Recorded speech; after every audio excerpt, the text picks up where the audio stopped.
Hi guys, this is Victor and welcome to the AEW Full Gear 2021 results and reactions from this pay-per-view. So, before we start, please don't forget to like, share, and subscribe on all my socials. Facebook, Twitter, Twitch, Instagram, and TikTok at Bam Dynamite. So, let's start na. So, this is a great pay-per-view where Hangman Adam Page finally fulfills his destiny and wins the AEW Championship. So, tinalo niya yung ex-partner and friend Kenny Omega in the main event for the AEW World Championship.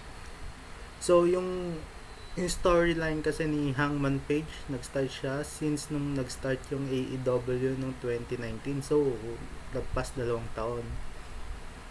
So, unang pay-per-view kasi nung AEW, natalo si Hangman Page kay Chris Jericho for the AEW Championship.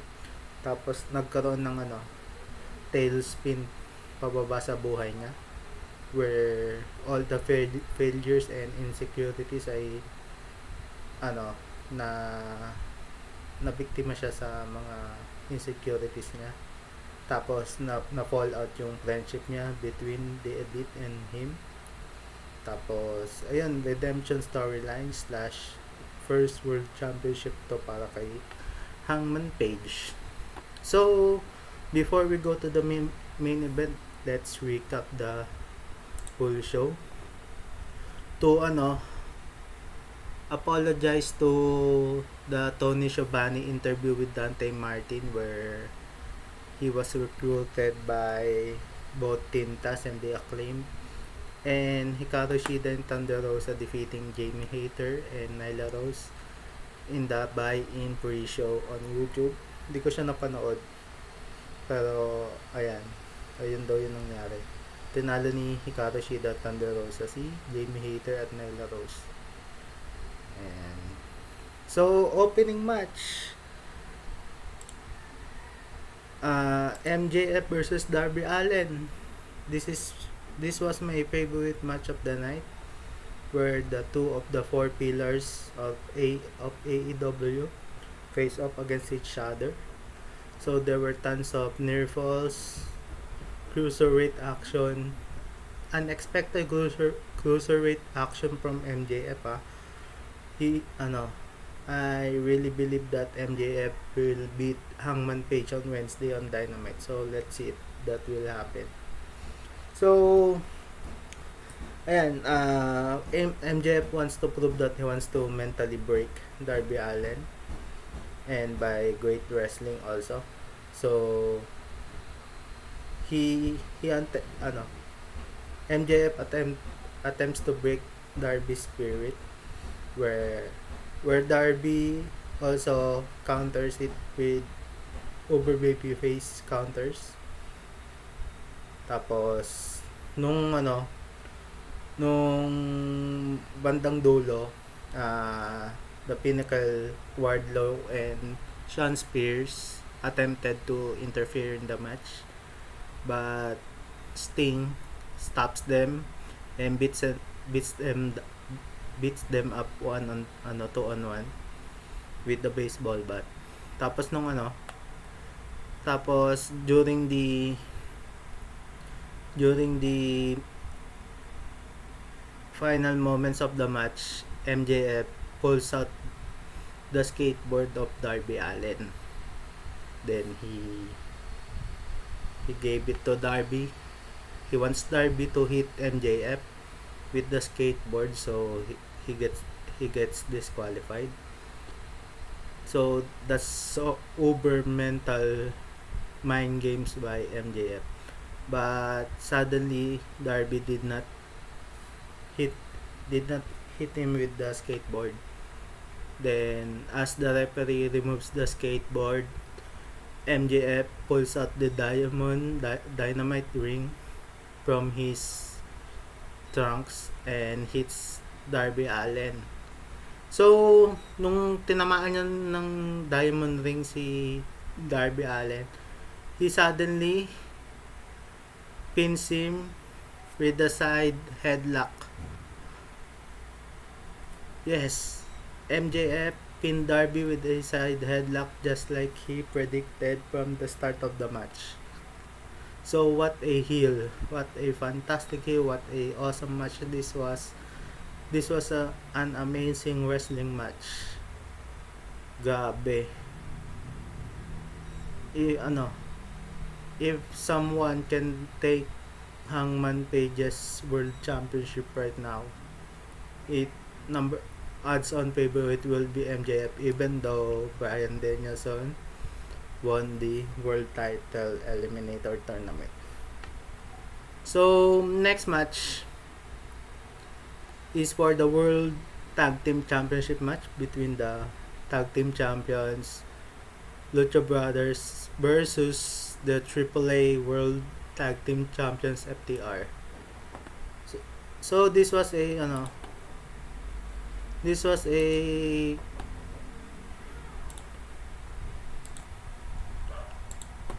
So ayan, Lucha Brothers versus FTR for the World Tag Team Championship. So this was a fantastic match, showcasing the two greatest tag teams in the world right now. So Excalibur said that the champions look like the underdogs here because of the mind games of the FTR, since they won the AAA World Tag Team Championship from the previous match. So they isolated the FTR's isolated Phoenix from Penta. So looks like a traditional tag team match. Then in the end of the match,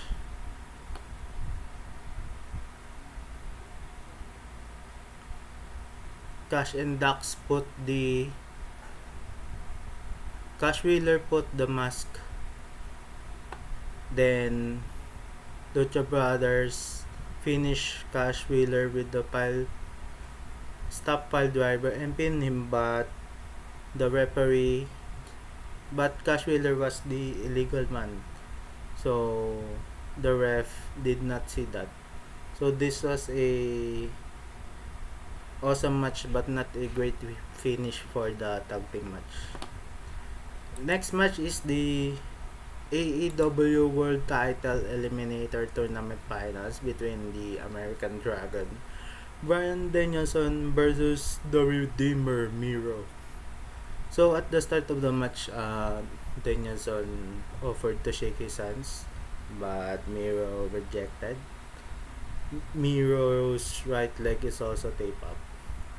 So this was a traditional big man versus small man match, but they were both awesome at their characters, so both were cheered by the crowd. Take note that the crowd was so alive all night. They exchanged "Let's go Darby" MJF chants, "Let's go Miro" Danielson chants, like that. So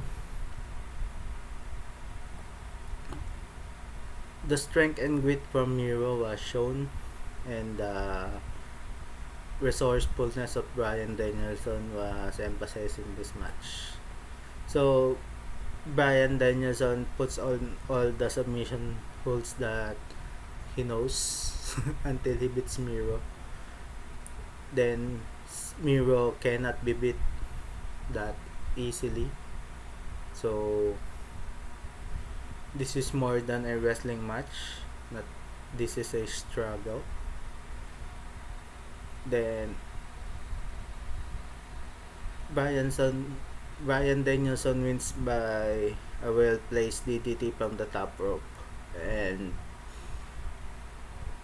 breaking Miro's defenseless neck, the Achilles heel of Miro's character. And the referee stopped the match via submission. So Bryan Danielson wins and will become the number one contender for the AEW World Championship in the future, unless someone like MJF challenges Hangman Page on Wednesday on Dynamite. Next match is a Falls Count Anywhere match between the Super Clique, Adam Cole, Nick Jackson, and Matt Jackson versus the Jurassic Express of Jungle Boy and Luchasaurus and Christian Cage. So this is a fun match where they utilize all the areas in the arena. There was a spot where Adam Cole goes through a table. Adam Cole also bled throughout the match. Christian jumping up the top of the arena to the Jacksons and Brandon Cutler. Then Jungle Boy doing Jungle Boy things. Also, at the end of the match, Jungle Luchasaurus chokeslam Adam Cole into the elite of the stage, and also Luchasaurus does Luchasaurus things where he moonsaults off the top of the stage through the elite to the floor. So at the end of the match, Christian Cage tries to concerto Matt Jackson, but Jungle Boy stopped him and asked Christian if he can do the concerto. So Jungle Boy did the concerto to Matt Jackson and finally beat the Super Click 1, 2, 3. And fun match. Next is the tag team match between the American Nightmare, Cody Rhodes, alongside Arn Anderson versus Pac with his partner the Bastard Pac versus Andrade El Idolo and Malaki Black. So this was a miscommunication match between four wrestlers forcing on two tag teams. Malaki Black and Andrade played the associate role, but sometimes doesn't get along with each other for the tags. And Cody wasn't liked by the crowd and also wasn't liked by Pac. So they kept tagging each other throughout the match, Pac and Cody. Then at the end of the match,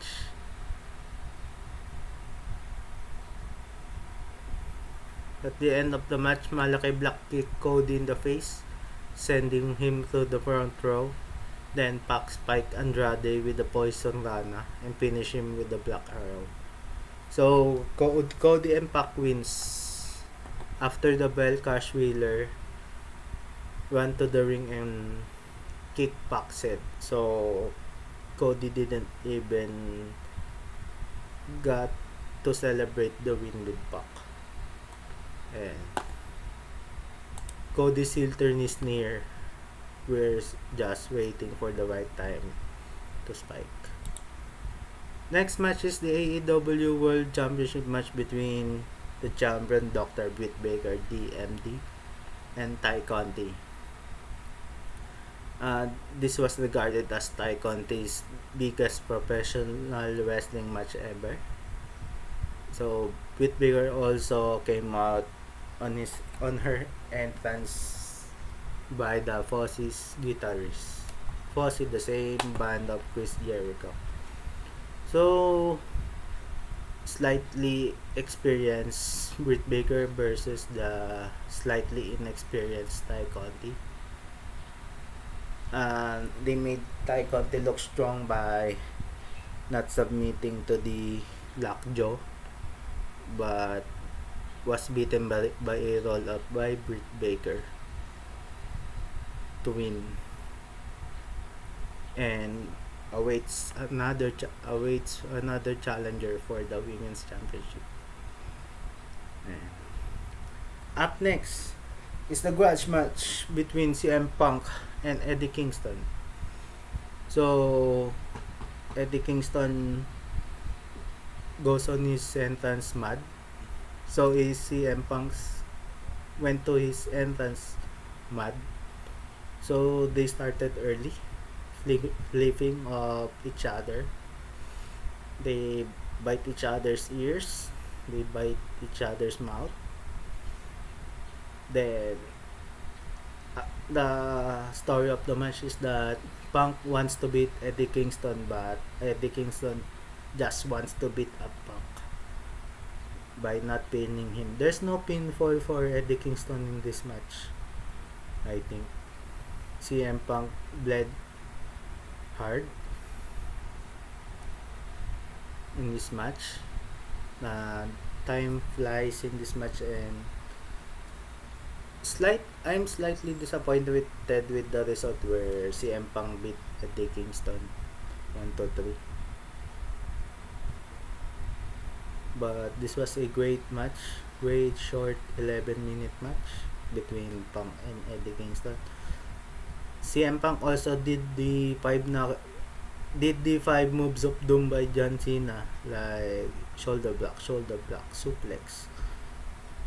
He almost made the "you can see me" taunt, but instead gives the FU, middle finger. So great match. As Jim Ross said, this is another indication why AEW is number one in pro wrestling. And Punk survived everything Eddie Kingston threw at him. Up next is a Minneapolis street fight between the Inner Circle, Jericho, Hager, TNT champion Sammy Guevara, Santana, and Ortiz versus the Men of the Year, Ethan Page and Scorpio Sky, and the American tag team of Junior Dos Santos, Andrei Arlovsky, and Dan Lambert. So the weapons in this match were said that all the things that were invented in Minnesota, like hockey sticks, toaster, ice hockey, like that. And they used all of them in this match. So a fun street fight where all weapons were used just outside the ring, unlike the false count anywhere match that the Super Elite and Super Click and Christian and Luchasaurus almost went backstage and to the entrance ramp. And Junior Dos Santos surprising everyone by doing wrestling stops like a moonsault on Chris Jericho. Dan Lambert doing his thing by just running away from the action and letting the match be 4-on-5. Scorpio Sky and Ethan Page doing their things. For the Inner Circle, Jack Hager doing Jack Hager things. Santana and Ortiz neutralizing the MMA fighters. And Sammy Guevara climbing up a tall ladder and do the swanton bomb on Scorpio Sky. And so at the end of the match, Chris Jericho pays tribute to the late great Eddie Guerrero, which is celebrating his 16th death anniversary on November 13, the day of the pay-per-view. On the same venue where on the same city where Eddie Guerrero died, in Minneapolis, Minnesota. So yeah, 16 years, time flies so fast. So at the end of the match, special guest legend Baron Von Raschke. I don't know if I pronounce his name right, but Baron put Page on the Iron Claw. So Dan Lambert was left in the ring all alone. Then Chris Jericho cornered him. Jericho went for the lion salt. Then Dos Santos knocked him outside the ring. Lambert tried to put him in the walls. Then Jericho escaped. Then he hit both Lambert and JDS with a kendo stick. Also, Jericho hit Lambert with a stapler below the belt.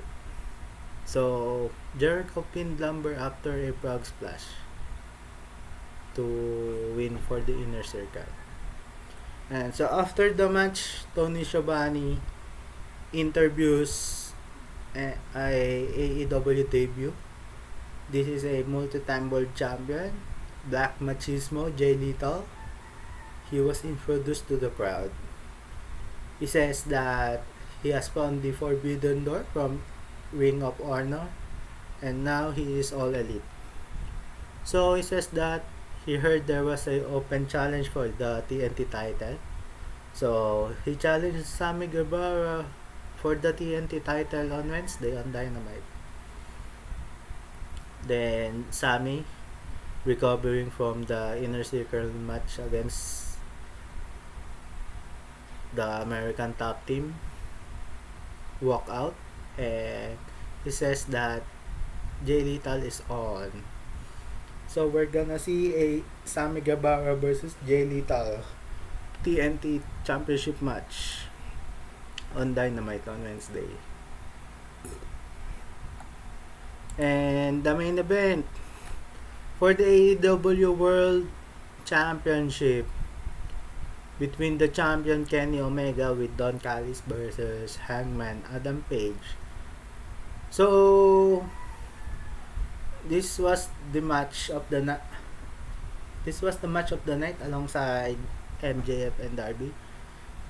If you are a fan of AEW from the start, you know the story where Hangman Page and his arc towards the World Championship.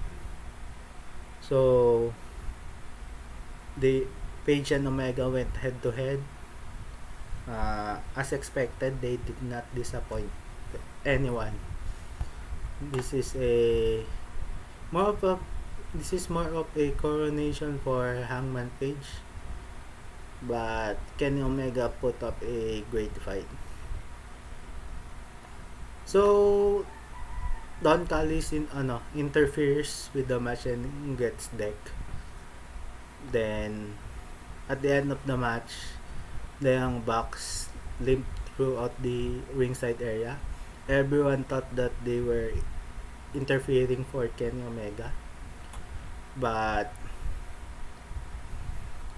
Page hit Omega with the one wing angel, but Kenny Omega kicked out. Then Page looked down at Matt and Nick Jackson, where Matt Jackson just nodded at him. They did not interfere. They really wanted Hangman Page to win. This was because last year at Full Gear, they were not at ringside for Hangman's Page with Omega for the number 1 contenders match. So yes, Hangman Page finished up Omega with a backshot lariat and pinned him 1, 2, 3. So new AEW World Champion Hangman Adam Page. So the Dark Order walked out of the ramp to applaud the new champ. Then they celebrated in the ring and finished the night with a group hug. So ayan, that's the show. So new AEW World Champion, new revolving storylines. Adam Cole and the Young Bucks loses. Kenny Omega also lost the World Championship. So what's next for the Elite? Are they breaking up? Did the Young Bucks just turn babyface because they helped? No, not help, but they helped by didn't helping Kenny Omega win the World Championship to retain. So let's see. And also I'm pretty confident about my MJF for the world title. win on Dynamite on Wednesday. So this is a great pay-per-view. Uh, not the not the they don't beat All Out. All Out was the greatest pay-per-view of the 21st century. So that's a top very top pay-per-view to beat. But AEW AEW really delivers every time they have a pay-per-view. And so thank you guys for watching. Hangman Page, world champion. Congrats. But MJF, he knows he's better than you. And you know it. So, bye guys. Thank you.